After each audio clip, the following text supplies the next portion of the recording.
যুবক, এই কথাটি ভালো করে মন দিয়ে শোনো। আল্লাহ বলছে দুনিয়ায় বহুত ছুটছ, দুনিয়ায় বহুত ঘুরছ, দুনিয়ায় বহুত করছ, আমি কিচ্ছু বলি নাই, শুধু তাকায়া ছিলাম। নাজিরুন কাইফা তা'মালুন, তুমি কি করো আমি দেখতেছিলাম, তুমি বলতেছিলে আমি শুনতেছিলাম। কুলতু ফাসামি'তু, আমি শুধু শুনছি, তুমি করতেছিলে আমার বিরুদ্ধে। ফাতাহাম্মালতু, আমি সহ্য করতেছিলাম, কিছুই বলি নাই। আজকে দেখাবো তোমাকে খেলা। ওই গ্যালারি রাখবে তোমার জন্য যুবক, গ্যালারি। এত মর্যাদা। জমিনে চলবে তুমি, তারেক হাদিস নিয়ে নাও।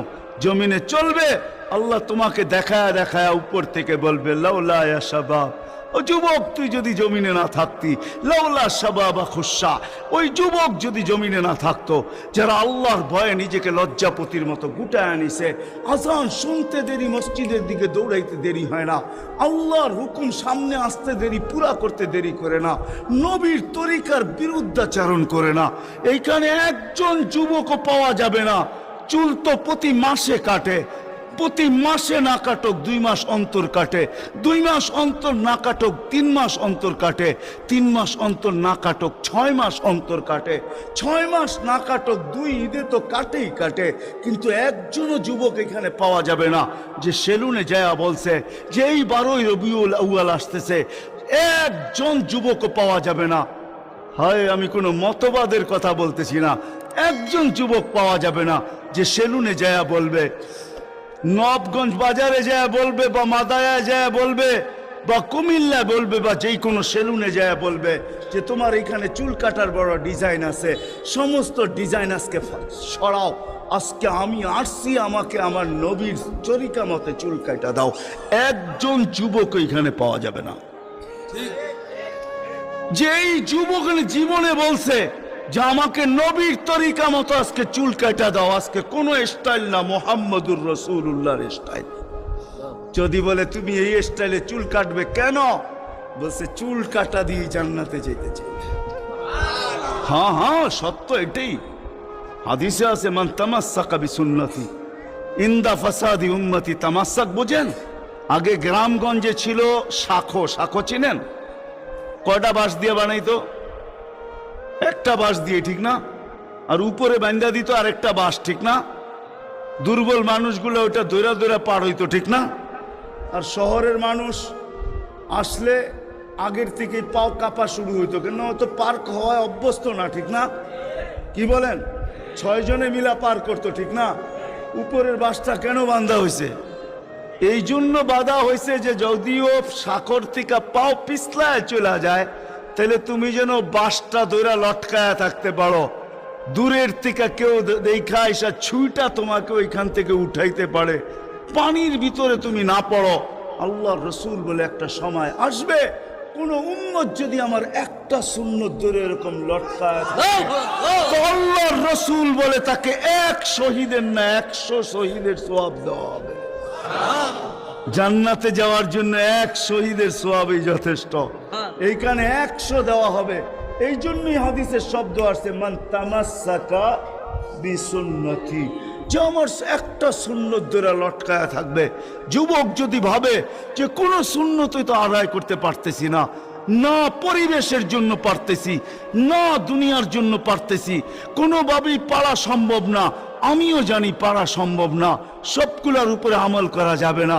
যুবক যদি বলে যে আমি আমার চুল কাটাকেই সুন্নত বানায় আনিলাম, নবীর এই সুন্নত ধরেই আমি আটকায় থাকবো, লটকায় থাকবো, যখনই সেলুনে যাব ওকে বলবো সমস্ত ডিজাইন সরা, আমার নবীর ডিজাইনে আমাকে কাটা দে, আমার বিশ্বাস চুল কাটা দিয়ে সে জান্নাতে যাবে।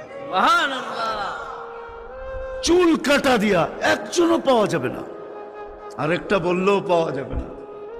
এই পুরা গ্রাম না, পুরা চান্দিনা থানায় উপজেলার ভিতর থেকে কোনো নববধূ পাওয়া যাবে না।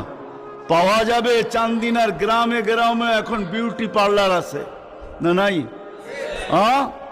ঘরে ঘরে বিউটি পার্লার আছে, অনলাইনে সব বিউটি পার্লার চলে, অনলাইনে এসে সেই জায়গায় যায়। কোনো নববধূ পাওয়া যাবে না যে বিউটি পার্লারে যায় বলছে তোমাদের সমস্ত সাজ রাখো, আজকে আমার প্রথম রাত্র, প্রথম দর্শন, প্রথম জীবনের রাত্র, এটা আর জীবনে কোনোদিন ফিরে আসবে না। আজকে আমার বাসর রাত্রে হবে। আজকে আমি সাজতে আসছি, কিন্তু তোমাদের ডিজাইনে না, আমাকে ফাতেমার ডিজাইনে সাজায় দাও। বাকি অন্য দিন আসবো, তোমরা তোমাদের ডিজাইন মতো আমাকে সাজায় দাও, কিন্তু আজকে প্রথম রাত্র আমি ফাতেমার ডিজাইনে সাজতে চাই। একজন নববধূ পাওয়া যাবে না।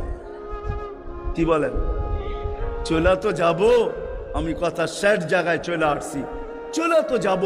100 বছর আগে যারা ছিল ওরা আজকে নাই, 100 বছর আমরা পরে আমরা থাকবো না। জীবনটা বড় ছোট।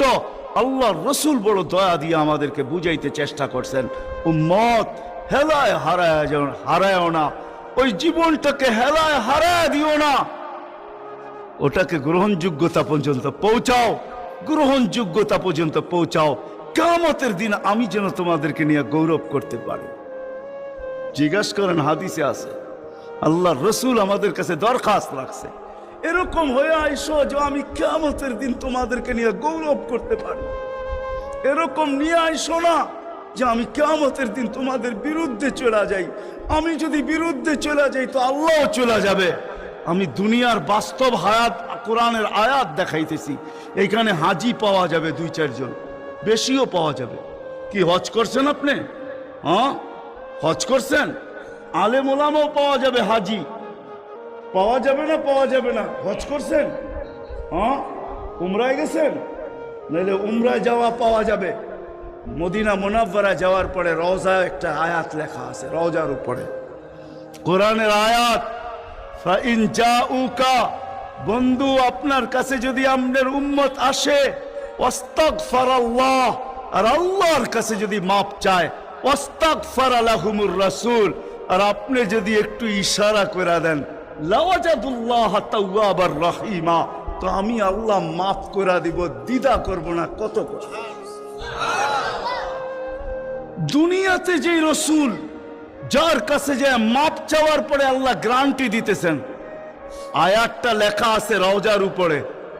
বিশ্বাস না হলে বাড়িতে যায় যুবকদেরকে বলতেছি, সার্চ দিও রসুলের রওজা, দেখবে এই আয়াতটা এখনো লেখা আছে ওইখানে। ফাইন জাউকা ওয়াস্তাগফারাল্লাহ ওয়াস্তাগফারা লাহুমুর রাসূল লাওয়াজাদুল্লাহ তাওয়াবার রহিমা। দুনিয়াতে আল্লাহর রসুল হা করে দিলে আল্লাহ মাফ করে দিবে। তো আল্লাহর রসুল বলছে, দুনিয়ার জীবনটাকে এরকম নিয়ে আইসো না, আমি যেন গৌরব করতে পারি, এরকমই নিয়ে আইসো। এরকম নিয়ে আইসো না যে কিয়ামতের দিন আমি তোমাদের বিরুদ্ধে চলে যাই। আমি যদি বিরুদ্ধে চলে যাই আর কেউ তোমাদের পক্ষে থাকবে না। এই জন্যই কোরআনে আরেক আয়াত আমাদেরকে চিৎকার দিয়া বুঝাইতে চাইতেছেন, রব্বি ইন্না কওমি ইত্তাখাযু হাযাল কুরআনা মাহজুরা। ও আল্লাহ, উম্মতকে চোখের পানি ঝরায়া ঝরায়া বুঝাইছি। আমি যে চান্দিনার মানুষকে কেমনে বুঝাবো আমি বুঝাইতে পারতেছি না। কেমনে বুঝাইলে আপনারা বুঝবেন? যে রসুল দুনিয়ার থেকে যখন বিদায় নিতেছে, তো জিবরিল আলাইহিস সালাম কাঁদতে কাঁদতে আসছেন। আমি হাদিসকে শর্ট করতেছি। আল্লাহ রসুল জিজ্ঞাসা করতেছে, আতাবকিয়া জিবরিল, আপনি কাঁদেন কেন? বলে, আজকেই শেষ দিন, আর কোনোদিন ওহী আনার জন্য যাওয়া হবে না। আর ওহীর কারণে যে নৈকট্যময় পৌঁছতে পারতাম, আর কোনোদিন পৌঁছতে পারবো না। আজকেই আমার শেষ, চাকরি শেষ, আমি এলপিআরে চলে যাব। ওই নৈকট্যময় জায়গায় যাওয়া হবে না। আর কিয়ামত পর্যন্ত কোনো নবী আসবে না। বিদায় কোনো নবীর দুয়ারে আমার আশার হবে না।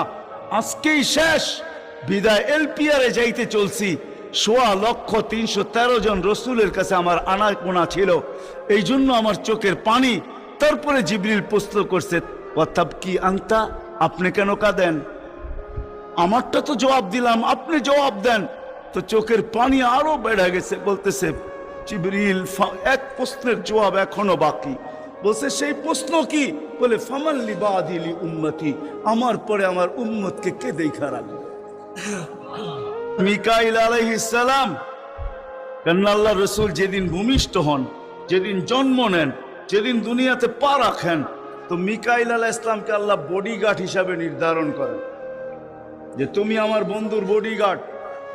কাহিনী মনে উঠলো, এই জন্য বলতেছি। যখন হালিমা সাদিয়ার কাছে ছিল, 5-6 বছরের বাচ্চা বাহিরে শিশুদের সাথে খেলতেছিল, ইহুদিদের এক আলেমদের জমাত যাইতেছিল, হঠাৎ চোখ পড়ছে, দেখা চিরা ফেলছে। তো দুইজনকে বলছে, মনে তো হয় ওইটাই, কান্না হু মনে হয় ওইটাই, কিন্তু দুইজনে আগে সত্যায়িত করে আসো আসলেই ওইটা কিনা।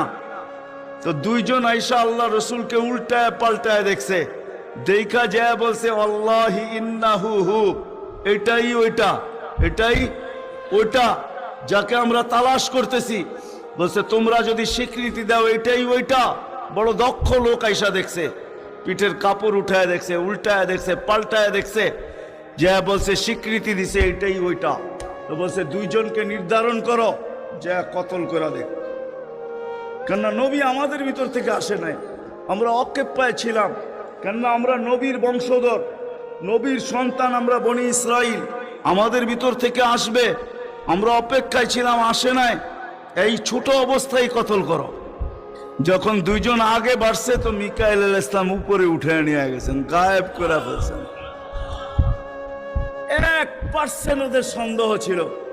যখন নিয়ে গেছেন তো চিৎকার দিয়া সবাই বলতেছে, ওয়াল্লাহি ওয়াল্লাহি ইন্নাহু হু ওয়ালাকিন কুতিবা ফি কিতাবিনা লা তাকদির, এইটাই উনি, আমাদের কিতাবে এটাও লেখা আছে, তোমরা হত্যা করতে চাইলেও পারবে না। তো মিকাইল আলাইহিস সালাম জন্মলগ্ন থেকে যেদিন আল্লাহ রসুল প্রাপ্তবয়স্ক হয়েছেন, ওদিন আল্লাহ জিবরিল আলাইহিস সালামকে অ্যাড করছেন যে, জিবরিল তুমি ডান দিকে থাকবে, মিকাইল বাম দিকে থাকবে, তোমরা দুইজন আমার বন্ধুর বডিগার্ড, দুইজন হেফাজত করবে আমার বন্ধুকে। এই জন্য ওলামারা জানে, মদিনা মুনাওয়ারা হিজরত করে যাওয়ার পরে মুহাজির আনসার বসছিল যে কাছেই তো ইহুদিদের এলাকা, বনু নজির আর কোরাইজা, ওরা ছোটবেলার থেকে তাক পাইতা আছে কখন পাবে নাগালে আর আল্লাহর রসুলকে হত্যা করে দিবে। বিদে আমরা এইভাবে ছাড়তে পারি না। বলছে, মুহাজির তোমাদের মত কি? বলছে, আমরা একদিন পাহারা দিব। আনসার বলে, আমরা একদিন পাহারা দিব। চলা শুরু হলো, আজকে মুহাজির কালকে আনসার, আজকে মুহাজির কালকে আনসার। 2-3 দিন যাওয়ার পরে আল্লাহ কোরআনের আয়াত নাজেল করে দিয়েছেন, আল্লাহু ইয়াসিমুকা মিনান নাস। পুরা আয়াত বললাম না, শব্দ বললাম, বাল্লিগ মা উনজিলা ইলাইকা মির রাব্বিক ফাইন লাম তাফআল ফামা বাল্লাগতা রিসালাতা রাব্বি আল্লাহু ইয়াসিমুকা মিনান নাস। আল্লাহ চিৎকার দিয়া বলতেছে, বন্ধু পাহারা সরান, আপনাকে অন্য পাহারা দিবে, এটা আমাদের সহ্য হবে না, সরান পাহারা। পাহারা তো আমরা দিব, আমরা পাহারা তো আমরা দিব। ওই জিবরিল মিকাইল একদিন জিজ্ঞাসা করছে, মা জালা আরাকা তাবকি, যেদিন থেকে আপনাকে দেখতেছি চোখে পানি কেন? কখনো পানি ছাড়া তো দেখি না, চোখে পানি টলটল টলটল করতে থাকে, মাঝে মাঝে গড়ায় গড়ায় পড়তে থাকে, এত কাঁদেন কেন? এত কাঁদেন কেন? বলছে, যেদিন থেকে জান্নাত জাহান্নাম দেখা আসছি, উম্মতের ব্যথা আর চোখের পানি বন্ধ হয় না। উম্মতের জন্য চোখের পানি বন্ধ হয় না। আজকে ওই উম্মতকে আল্লাহ ডাকে। তাহলে আমি বলবো না কেন আব্দুল কাদের জিলানী লিখবে না কেন? চিনেন আব্দুল কাদের জিলানীকে? চিনেন? আরে নাম শুনছেন কোনদিন? পীরানে পীর, বড় পীর আব্দুল কাদের জিলানী রহমতুল্লাহ আলাই, উনি লেখছেন, হায় ওর চেয়ে বড় হতভাগা কেউ নাই, ওর চেয়ে বড় কপাল পোড়া কেউ নাই, ওর চেয়ে বড় নিমক হারাম কেউ নাই, ওর চেয়ে বড় অকৃতজ্ঞ কেউ নাই, ওর চেয়ে বড় নিকৃষ্ট কেউ নাই। আল্লাহ ডাকলো আর আসলো না, নামাজের জন্য ডাকলো আর আসলো না, আসলো না। বলে নিকৃষ্ট কেন বলছে আব্দুল কাদের জিলানী রহমতুল্লাহ আলাই? কেননা শুকর সকালবেলা ওঠে, ঘুমের থেকে উঠার পরে বলে, আল্লাহ ঘুমের থেকে উঠলাম, সামনে কিন্তু তাকাবো, কাইলা ইয়াকা আউয়ালা নাযরিন আলা মান লা ইউসাল্লি, যে নামাজ না পড়ে ওর উপরে যেন আমার প্রথম দৃষ্টিটা না পড়ে। আল্লাহ জিজ্ঞাসা করে, কেন? আমার কাছে ও আমার চেয়েও নিকৃষ্ট, কেন আমি তো সকালে উঠি, উঠেই বলি আলহামদুলিল্লাহিল্লাযী খালাকানি আবতারা খালকি, প্রশংসা ওই আল্লাহর যিনি আমাকে সৃষ্টির ভিতরে সবচেয়ে নিকৃষ্ট তৈরি করছে, তারপরও তোমার প্রশংসা। আমি তো উঠেই তোমার গীত গাই, কিন্তু তুমি ডাকো তারপরও ও সাড়া দেয় না, তো আমার মন বলে ও আমার চেয়েও নিকৃষ্ট। দ্বিতীয় দলিল দেয় যে আমি তো জাহান্নামে যাব না, উকুদুহান নাস ওয়াল হিজারা, মানুষই তো জাহান্নামে যাবে। আমাকে তো কিয়ামতের দিন বলা হবে কুনু তুরাবা, মাটি হয়ে যাও, আমি মাটি হয়ে যাব। কিন্তু মানুষকে তো এই কথা বলা হবে না, মানুষকে তো বলা হবে উকুদুহান নাস ওয়াল হিজারা, তুমি জাহান্নামের ইন্ধন হবে, মানুষই জাহান্নামের ইন্ধন হবে, আবার মানুষই জান্নাতের উচ্চ শিখরে উঠবে। এই জন্য শুকর বলে অর্থে নিকৃষ্ট কেউ নাই। তো আব্দুল কাদের জিলানী, পীরানে পীর, বড় পীর আব্দুল কাদের জিলানী রহমতুল্লাহ আলাইহিও বলেন যে অর্থে নিকৃষ্ট কেউ নাই। এই জন্য যদি বুঝে আইসা থাকে, কথা আগে নেওয়ার আগে, শেষ করার আগে এইখানেই প্রতিশ্রুতি নিতে চাই যে আজকে যারা এই মজমায় আসি, দুকে হাত রাইখা ওয়াদা করব যে আজকের পরে, বিশেষ করে যুবকরা, যে আজকের পরে আর আমি কোনোদিন নামাজ ছাড়ব না। ওয়াদা, বিলকুল ওয়াদা, তাইলে আগে চলতে পারি। ওয়াদা কিন্তু আজকের থেকে আর নামাজ ছাড়ব না, আজকের থেকে আর নামাজ ছাড়ব না।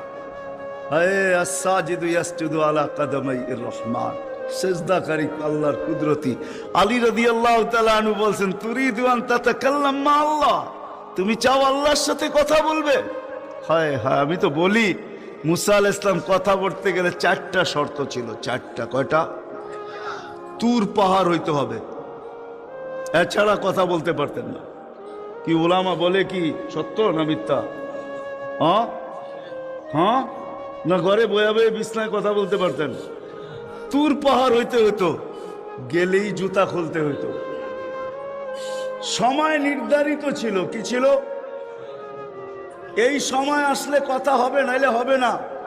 আবার কথার সীমা রেখা ছিল, আজকে এতটুক বলবে, বাকিটুকু কালকে, আর বেশি বলা যাবে না। হায় হায়, এই উম্মতের জন্য কোনো শর্ত নাই, এই উম্মতের জন্য কোনো, শুধু শর্ত আছে 20 মিনিট, 45 মিনিট, 3-45 মিনিট বলতে পারবে না। সূর্য উঠতেছে তখন, সূর্য ডুবতেছে তখন, আর সূর্য যখন ঢলতেছে তখন 15 মিনিট করে 45 মিনিট। এছাড়া সারা দিন কথা বলতে পারবে, ইচ্ছা হোক। এই জন্যই আলী রাদিয়াল্লাহু তাআলা আনহু বলেন, তুমি চাও আল্লাহর সাথে কথা বলতে, ফালতুসাল্লি, তাহলে নামাজে দাঁড়াও। লিয়ান্নাল মুসাল্লিউন ফাইন্নাল মুসাল্লি ইউনাজি রাব্বা, নামাজি আল্লাহর সাথে কথা বলে। আল্লাহ সুযোগ দিছে, আবার আল্লাহ কথা বলে, কোনো শর্ত নাই। ছোট ছোট বাচ্চা হাফেজ হয়ে গেল, দেখলেন, এ যদি সারাদিন কোরআন পড়তে থাকে, তা আল্লাহ বলে কোরআন আল্লাহর কালাম। কি? হ্যাঁ, আপনি সূরা ফাতিহা পড়েন, এটা কি ফাতিহা? হ্যাঁ, আলহামদ পড়তেছেন আপনি? না না না, আল্লাহ আপনার সাথে কথা বলতেছে, কেন? এটা আল্লাহর কালাম। আলী রাদিয়াল্লাহু তাআলা বলে, তুমি চাও আল্লাহ কথা বলো, ফালিতাতলুল কুরআনুল কারীম। উলামাদেরকে জিজ্ঞাসা করেন, উজু না থাকলেও কোরআন মুখস্থ পড়া যায়, যায় না? হ্যাঁ, শুধু নাপাক হইলে পড়া যায় না, ঠিক না? নাপাক ছাড়া বাচ্চা থেকে বাচ্চাও যদি সারাদিন পড়তে থাকে, আল্লাহ নিষেধ করবে না। শেষ করে যদি আবার শুরু করে, আল্লাহ নিষেধ করবে না।